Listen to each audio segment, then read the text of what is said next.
Welcome back to Bloomberg's special coverage of the 2024 CNN presidential debate right here on Bloomberg Television and Radio alongside Joe Mathieu.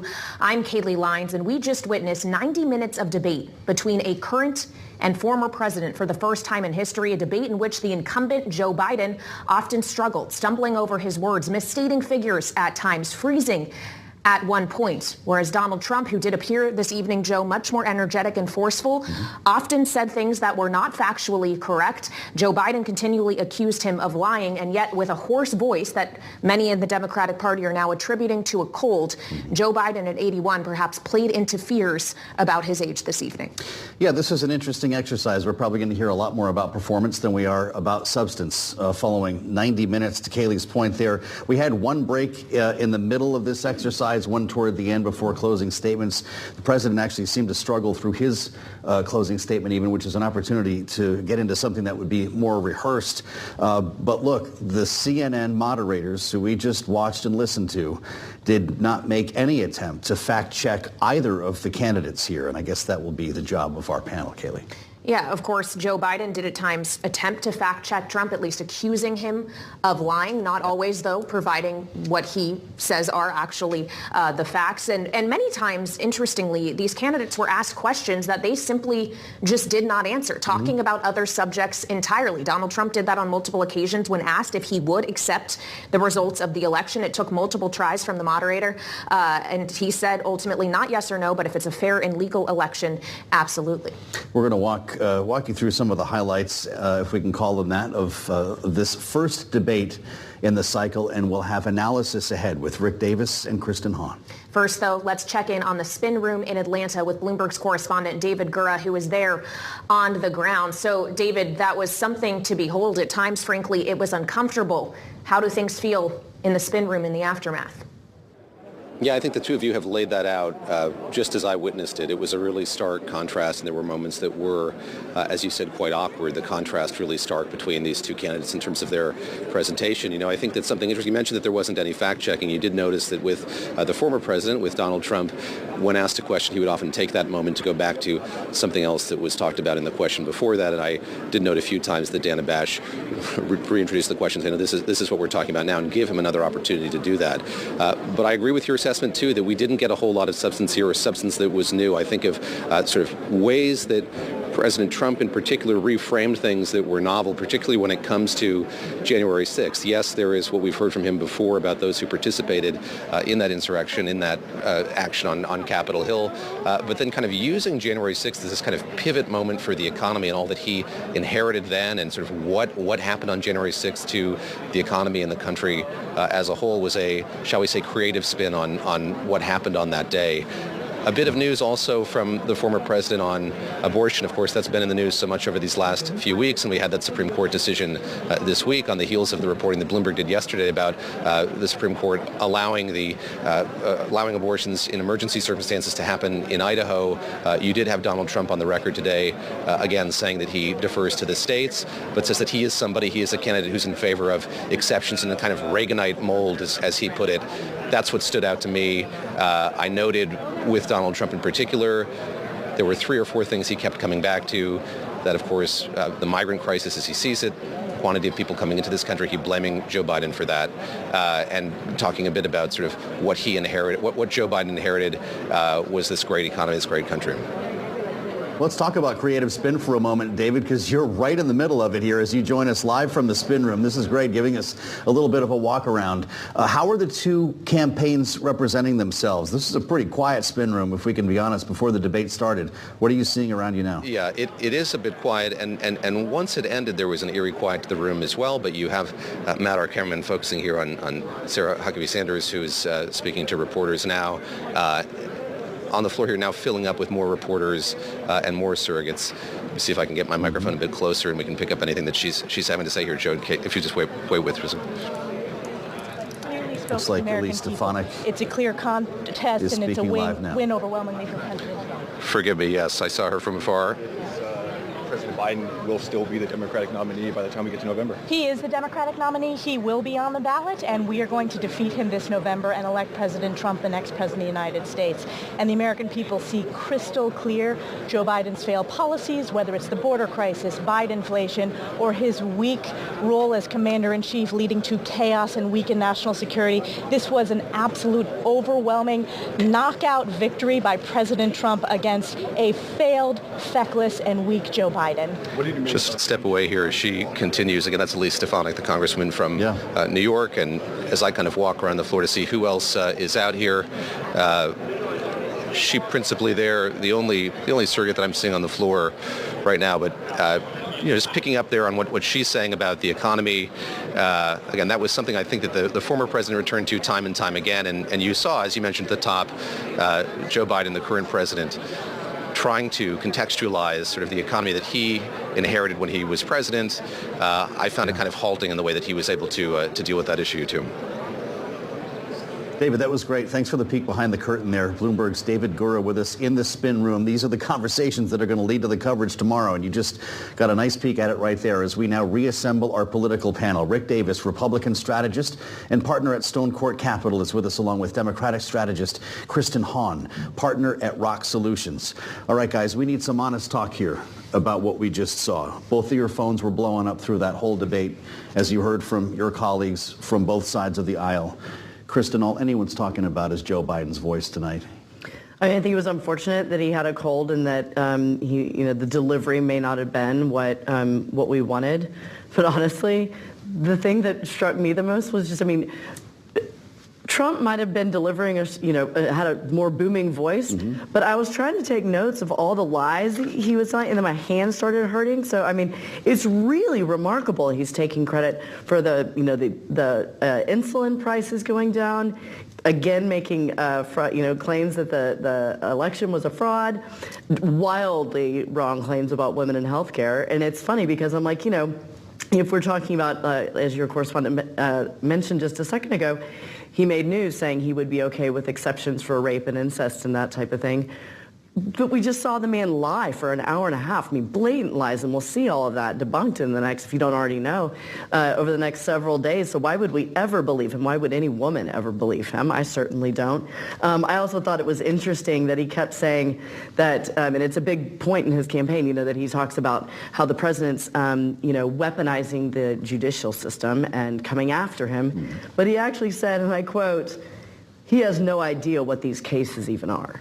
So is it that he's too old and can't remember what the cases are, or is he weaponizing his judicial system? So there were so many, I don't know, I wasn't expecting anything different from President Trump, but despite the delivery, I think, there couldn't be two more, distinct choices, and that was true before tonight.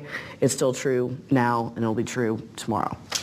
But despite all of these factual inaccuracies, Trump did indeed lie at times, and Joe Biden attempted to call him out on that. And yet at times, Joe Biden himself struggled to articulate what exactly the facts were, even his own facts, misstating the number of jobs, for example, created in his administration. At one point, calling into question his own policy on Medicare after freezing for a substantial period of time. Rick, I'm looking at the traffic on social media, other reports I'm seeing, and many are suggesting that the Democrats are going to have to put someone else forward as the nominee after tonight. Yeah, when you think back about what we were trying to handicap this debate going into it. What was Trump going to need to do? Trump 2.0 needed to be more disciplined. He needed to be less aggressive. He needed to not talk over Biden. Those things he accomplished, right? He got hot toward the end of the debate, and I think it actually took something away from his performance. But at the end of the day, Trump kind of delivered on the style at which everyone set the expectation to. And the only thing anybody expected Joe Biden to do was convince us that his age is not a factor in being a candidate for president or potentially a president for another term. And he did not accomplish that task. You've mentioned it very clearly, his halting inability to finish his sentences. He looked very overprepared. He seemed to have a hard time getting the numbers out. And we have to remember, this was his idea to debate this early, one-on-one with Donald Trump, in this kind of a venue with no limits on fact-checking, right? And so Joe Biden's job was to be the fact checker, but instead he kind of just accepted any topic that Donald Trump wanted to talk about and responded to it as best he could, but not with necessarily a fact check that could say, hey, you're lying about this and this is what the real story is. It was more kind of a personal response. And that's the thing that I think most people are going to take away from this debate is this was a very intensely personal debate where there were two guys who clearly didn't like each other, who had a totally different version of America, and neither one of them really delivered any kind of a good outcome for themselves. But the performance by Joe Biden has to create questions in the Democratic Party's minds as to whether or not they have someone who's up to the election. They've got 5 months to go, and this was not a man who I would say you'd ever want to put on a debate stage again. Let's give a taste here as part of our special coverage of the CNN presidential debate, a moment here for Joe Biden talking to Donald Trump about morals. The crimes that you are still charged with, and think of all the civil penalties you have. How many billions of dollars do you owe in civil penalties for molesting a woman in public, for doing a whole range of things, of having sex with a porn star on the night while your wife was pregnant? I mean, what are you talking about? You have the morals of an alley cat.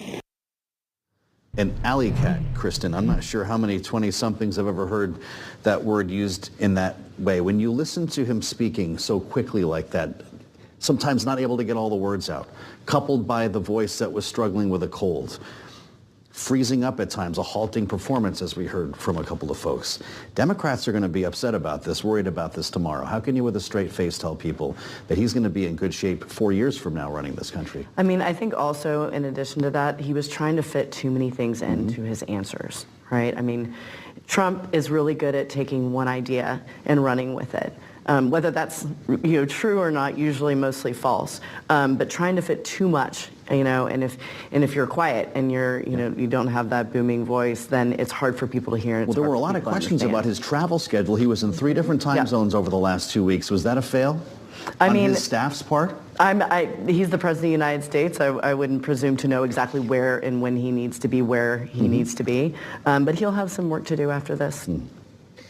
Of course, as we consider what this debate ultimately was about, we're here analyzing the performance of both of those candidates, but they did at times talk about policy. Joe Biden decided to close out his remarks talking about economic policy, what he wants to do in taxes and to get inflation down. Donald Trump did at one point talk about tariffs, suggesting they're not going to drive prices higher. He said it just will force other countries to pay us a lot of money. Rick, for a voter sitting at home, do you think any of that realistically broke through, or was the performance aspect ultimately too distracting? Yeah, I think it was very hard to get past the performance and also the hatred between the two individuals, right? I mean, that is a block to actually hearing anything positive coming out of their mouths.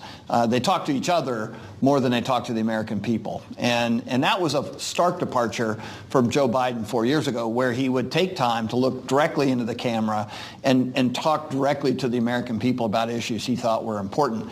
So I think it was relatively void of any real policy prescriptions. I mean, even the closing statements didn't really punch through a specific policy idea. Joe Biden talked about, making the tax code simpler and fairer, but he didn't give any real details behind what that would look like. And Donald Trump, I mean, arguably he did what he does every single day on the campaign trail. When he goes to his big events, he just makes things up.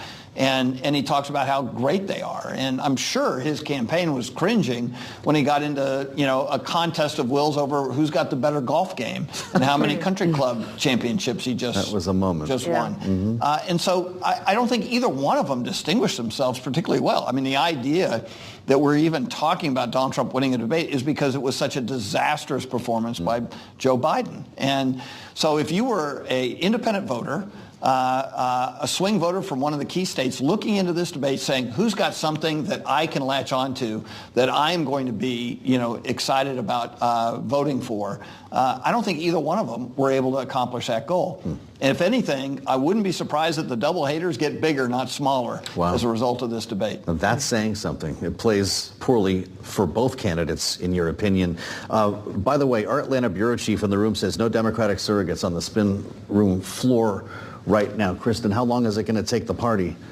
to come up with an answer to this? I mean, I think they're going to have to come up with how they're going to talk about it immediately. And I think that the campaign's ready to do that. And I think if you're going to look at, the president is right on the issues. He was up against a liar. The performance wasn't what it needed to be. Mm-hmm. The campaign's going to have to be in full mode, out there talking to people about what makes this president different, why these issues are so important to the American people. And it's not an easy thing to do when you have somebody that you're up against that's just lying. Yeah. As we are in our final minute here, I would just point out that we are now 2 weeks out from Donald Trump's sentencing in New York when he was convicted of 34 felony crimes. And we are just days out from getting a decision from the Supreme Court on whether he has presidential immunity in another case with which he has been charged and in regard to January 6th. So there could still be much to develop in this race, and yet it feels like, Joe, that something did shift in this race this evening. It did. We'll see how things feel tomorrow, and of course we'll be back to hash out the details on the day after. Our thanks to Rick Davis, Republican strategist and partner at Stone Court Capital, and Democratic strategist Kristen Hawn, partner at ROKK Solutions. A perfect panel with some smart insights tonight, Kailey. We'll have a lot to learn tomorrow as the campaigns get on the road. Donald Trump's going to Virginia, Joe Biden to North Carolina, and it continues. We'll have another debate in September, assuming that takes place. That concludes our special coverage of the first 2024 presidential debate. Thanks for joining us on Bloomberg TV and radio.